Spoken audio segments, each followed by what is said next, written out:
Hello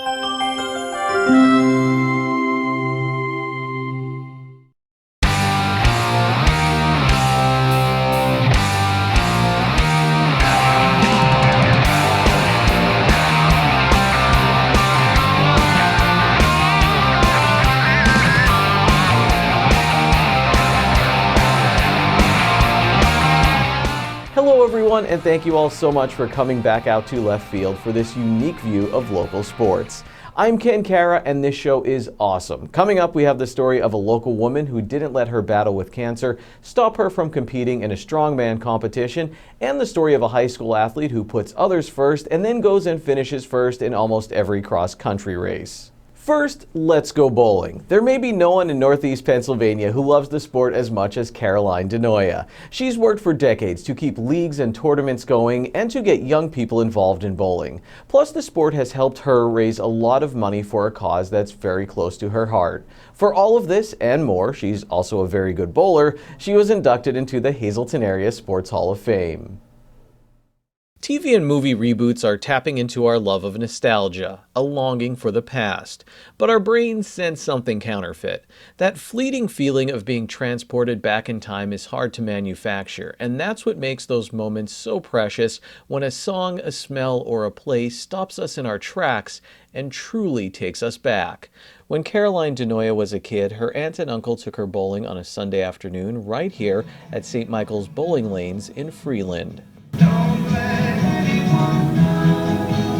I can remember like it was yesterday, though. I was on lane 4, okay, and I think I bowled a 30-some or something. But that was my first introduction to it, actually. And then I never joined a league until high school with Freeland. And then I went on to the Women's League right after that when I graduated. Now, decades later, DiNoia continues to walk through these doors as manager at St. Michael's Recreation Center, which she points out is located at 300 Fern Street in the borough. Perhaps just a coincidence for this bowling mecca where time seems to be frozen and score is still kept with a pencil and paper. People are sitting together down there, which automatic scoring takes that all away because there's no reason, to sit down there. People more or less just move around, So this way they have to sit there and talk to each other. DiNoia says you can use a smartphone app, but adds that she's more than happy to teach people how to keep score on their own, and if her 8-year-old grandson can do it, anyone can.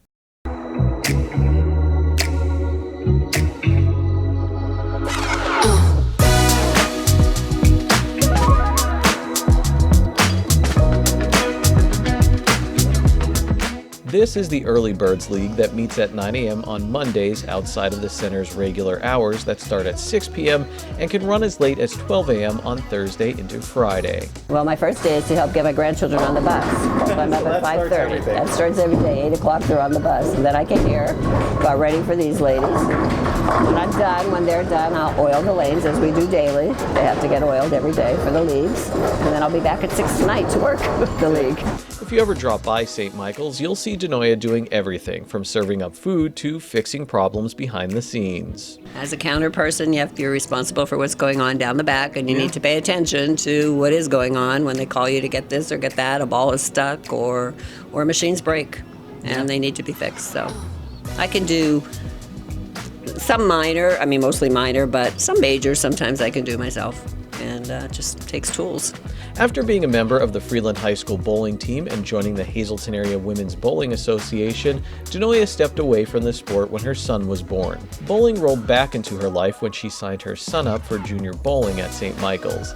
Now, she runs that junior bowling program here. We just had a party on Saturday. Was a 1-year-old birthday party, and Stephen, who is the dad of the 1-year-old, used to be one of my junior bowlers. Okay, that's right. And I was telling him about the circle of life, how now my grandchildren are bowling, and here he is with his little one, In the early 90s, an opportunity struck that would allow her to get even closer to the sport at St. Michael's. Well, I took over for the cleaning man that never came back.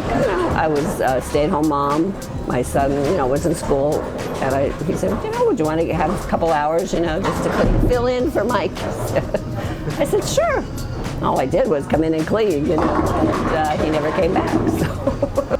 DiNoia would get in some practice on the lanes when she was done cleaning. Over the years, working with the Hazleton Area Women's Bowling Association, now known as the Home Free Association, DiNoia has kept score for more than 1,000 women. Today she keeps track of things on a computer, but she used to do it on index cards. And we used to write out the tournament score sheets for like over 100 teams, write them out. And you just always loved it that much. You were like, I want to... Oh yeah, I do like numbers and that, so I guess maybe that's why. And then come along the way, nobody else wants to do it anyway. She has given a lot to bowling, and bowling has given a lot to her, including a way to honor her cousin's son, Michael. Michael Detweiler was diagnosed with a brain tumor at the age of 15, and he passed away at 17. Each March, DiNoia hosts the March for Michael at the bowling alley. She sells hot dogs to raise funds for the place where Michael was cared for, the Children's Hospital of Philadelphia. Children's Hospital always keeps me informed as to what they're doing with the money. His age group at that time were kind of overlooked as teenagers with cancer. It's usually the babies, you know, they put money into this, that's so we make sure that when we donate that money, it goes to that department of the teenage kids. And the one year they told me that they took the kids bowling, actually, so with that money, yeah. The March for Michael has raised over $30,000 for CHOP. DiNoia is a good bowler. She won a big tournament in New York City, and she once rolled a 290, but she knows that's not the reason she was honored with an induction into the Hazleton Area Sports Hall of Fame. You know, when you see your own bio in writing, it's surprising, you know, like I didn't realize all that time had gone by, you know, but for all the things I did. But just say, wow, I did have maybe more of an impact than I thought. Yeah, especially, in the community. I never looked at it that way. I looked at it as here, you know, the bowling alley. What am I doing for them, you know?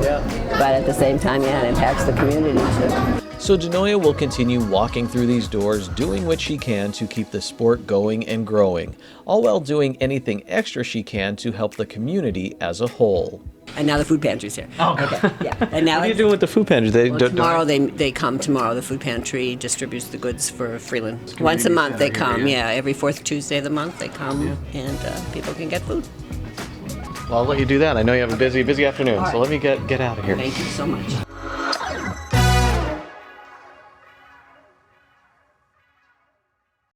Have you ever tried to pull a car with a rope? Up next, we'll talk to a woman who has. Stay tuned to hear Diane Eubank's amazing strongman story. Later, Robert Espinal looks back on his championship cross-country career at Shenandoah Valley High School. He'll chat about how the sport taught him discipline and what he was able to give back to the sport. Our area is filled with great sports stories. Never miss a chapter by logging on to ssptv.com to check out past episodes of Out of Left Field. We'll be right back.